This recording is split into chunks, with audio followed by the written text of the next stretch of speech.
ફતેપુરા વિધાનસભા વિસ્તારના સુખસર કૃષિ શાળા ખાતે વિકસિત ભારત વિકસિત ગુજરાતના મંત્ર સાથે આવાસ અર્પણના ઐતિહાસિક કાર્યક્રમ ધારાસભ્ય રમેશભાઈ કઠારાના પ્રેરક ઉપસ્થિતિમાં યોજાયો હતો। જિલ્લા ભાજપ પ્રમુખ શંકરભાઈ આમલિયાર સહિત ફતેપુરા અને સંજેલીના તાલુકા પંચાયતના પ્રમુખ, જિલ્લા સભ્યો, તાલુકા સભ્યો, સરપંચ સહિત મોટી સંખ્યામાં કાર્યકર્તાઓ ઉપસ્થિત રહ્યા હતા। ફતેપુરા વિધાનસભા વિસ્તારના સુખસર ખાતે પ્રધાનમંત્રી આવાસ યોજનાનું લોકાર્પણ અને ખાતમુહૂર્ત કાર્યક્રમ યોજાયો હતો।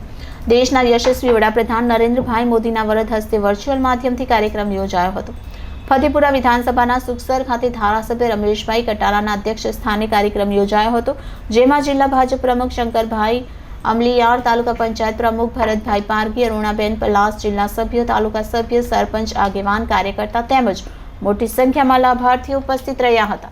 ફતેપુરા તાલુકામાં વર્ષ 2022-23માં 1330 આવાસ મંજૂર થયા હતા, જેમાં 1153 પૂર્ણ થયા હતા, જેમાં 1383.6 લાખનું ખર્ચની સહાય ચૂકવાઈ હતી।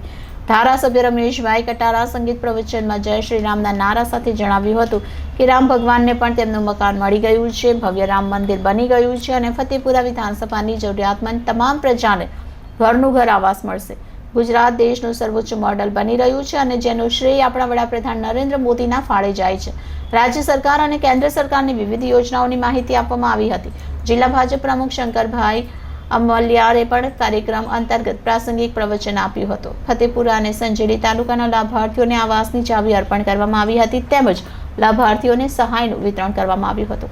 Reporter Kishore Dabgar, city golden news, Dahod.